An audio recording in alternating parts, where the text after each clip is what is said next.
Hello दोस्तों, welcome back to my channel. मैं थोल्ला भाई पीके में आपका स्वागत है। तो दोस्तों, आज का जो आपका टॉपिक है वो है विभव मापी की सहायता से दो सेलों के विद्युत वाहक बलों की तुलना कीजिए। इससे पहले मैंने कार्य सिद्धांत बताया है। अगर आपने वो वीडियो नहीं देखी है ना, तो वो वीडियो पहले देख लीजिए। अगर वो आपको आ गया ना, तो ये वीडियो भी आपको बहुत आसानी से समझ में आ जाएगा। तो आपका क्या है कि दो सेलों के विद्युत वाहक बलों की तुलना करना है। तो यहाँ पे देखो, सेल ये E1 है और यहाँ पे E2 है। अब कैसे हल करना है, आपको फिगर याद करना है। फिगर के बाद मैं सारी चीज़ें बहुत ही आसान तरीके से बता रहा हूँ और आपको याद भी हो जाएगा। तो फिगर आपको याद कर लेना है और फिगर के बारे में मैं एक एक लाइन पहले बता भी दे रहा हूँ। आपको क्या लिखना है कि माना ए बी एक विभव मापी का तार है, ठीक है। ए से लेके बी तक एक विभव मापी का तार है जिससे बैटरी बी कुंजी के धारा नियंत्रक आर श्रेणी क्रम में जोड़ा गया है। इसे हम प्राथमिक परिपथ कहते हैं। इतना आपको लिखना है कि माना ए बी एक विभव मापी का तार है, एक विभव मापी का तार है, विभव मापी का तार है जिससे बैटरी बी कुंजी के धारा नियंत्रक आर एच श्रेणी क्रम में जुड़ा है, श्रेणी क्रम में जुड़ा है।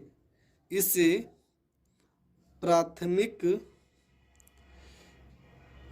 परिपथ कहते हैं। ठीक है, बस आपको इतना ही तो लिखना है। क्या लिखना है कि माना ए बी एक विभव मापी का तार है जिससे बैटरी बी कुंजी के धारा नियंत्रक आर एच श्रेणी क्रम में जुड़ा है। इसे प्राथमिक परिपथ कहते हैं। ये आपको लिखना है। उसके बाद आपको क्या लिखना है, उसके बाद लिखना है कि E1 व E2 वह सेल है जिसका हमें विद्युत वाहक बलों की तुलना करनी है। तो ये लाइन भी लिख लेते हैं। लिखेंगे कि E1 व E2 वह सेल है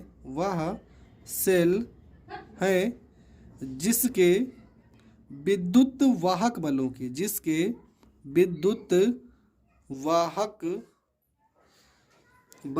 तुलना करना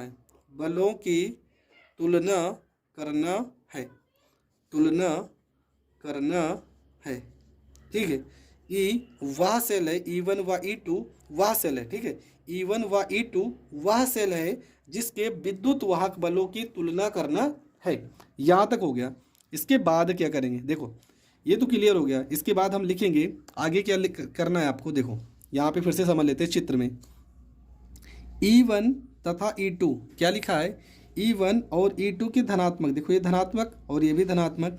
E1 व E2 के धनात्मक ध्रुव को देखो किससे जोड़ा है, विभव मापी तार के ए सिरे से जोड़ा गया है।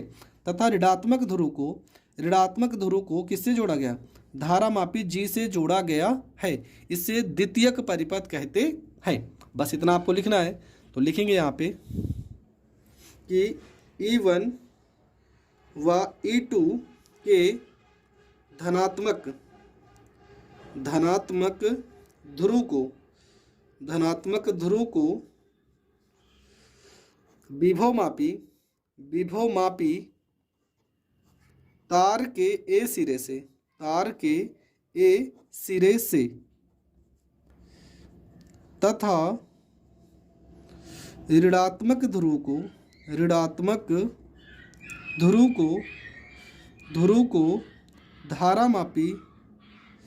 विभव मापी तार के ए सिरे से तथा ऋणात्मक ध्रुव को धारा मापी जी से जोड़ा गया है। इसे द्वितीयक परिपथ कहते हैं। इसे द्वितीयक परिपथ कहते हैं। ठीक है, इतना आपको लिखना है। क्या लिखना है कि E1 व E2 के धनात्मक ध्रुव को विभव मापी तार के ए सिरे से तथा ऋणात्मक ध्रुव को धारा मापी जी से जोड़ा गया है। इससे द्वितीयक परिपथ कहते हैं। इसके बाद आपको क्या लिखना है, इसके बाद आपको लिख देना है सूत्र की स्थापना। ठीक है, सूत्र की स्थापना। हम यहाँ पे सूत्र कैसे निकालेंगे इसका, तो चलो समझते हैं। आपको लिखना है, थोड़ा सी रचना लिखनी है कि माना हम मान लेते हैं कि माना E1 सेल के विभवमापी तार की लंबाई हम L1 मान लेते हैं, ठीक है। माना E1 सेल के विभवमापी तार की लंबाई L1 है, ठीक है, तथा संतुलनकारी तार की लंबाई L1 है। तो विभवमापी के कार्य सिद्धांत से, तो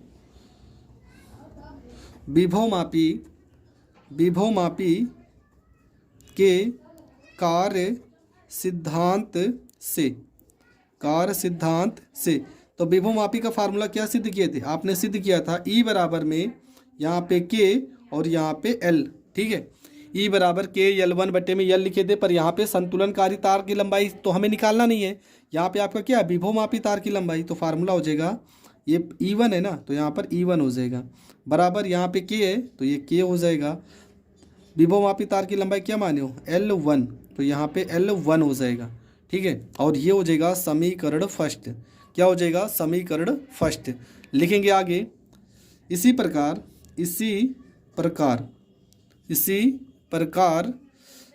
यदि सेल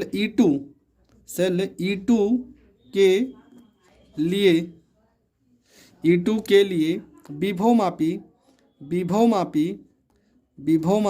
तार की लंबाई L2 हो तो विभवमापी के कार्य सिद्धांत से, तो विभवमापी के कार्य सिद्धांत से क्या हो जाएगा, ये हो जाएगा आपका E2 बराबर में, यहाँ पे हो जाएगा K, यहाँ E1 था, यहाँ E2 हो जाएगा, यहाँ K है तो K L1 की जगह पे L2 हो जाएगा, और ये हो जाएगा समीकरण फर्स्ट। फिर लिखेंगे क्या, समीकरण फर्स्ट व सेकंड, समीकरण फर्स्ट में सेकंड से भाग करने पर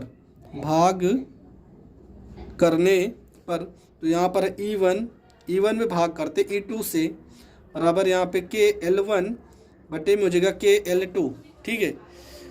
ये K से K कट जाएगा और वैल्यू आपका आ जाएगा E1 बटे में E2 बराबर में L1 बटे में L2, ठीक है।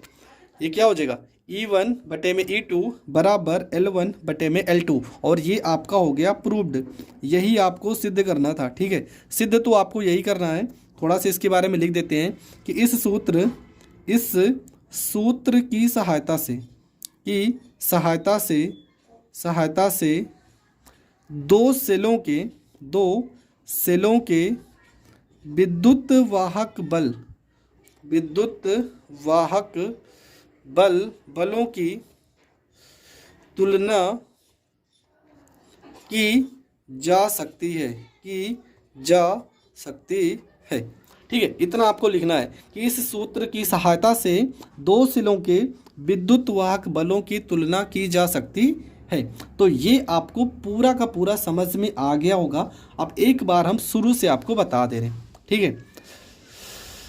ये आपका है फिगर में आपको क्या क्या लिखना था, एकदम सिंपल है कि माना AB, ठीक है, AB एक विभवमापी का तार है जिससे बैटरी B कुंजी के धारा नियंत्रक RH श्रेणी क्रम में जुड़ा है, इसे प्राथमिक परिपथ कहते हैं। इसके बाद आपको क्या लिखना है कि E1 व E2 वह सेल है जिसका हमें विद्युत वाहक बलों की तुलना करना है।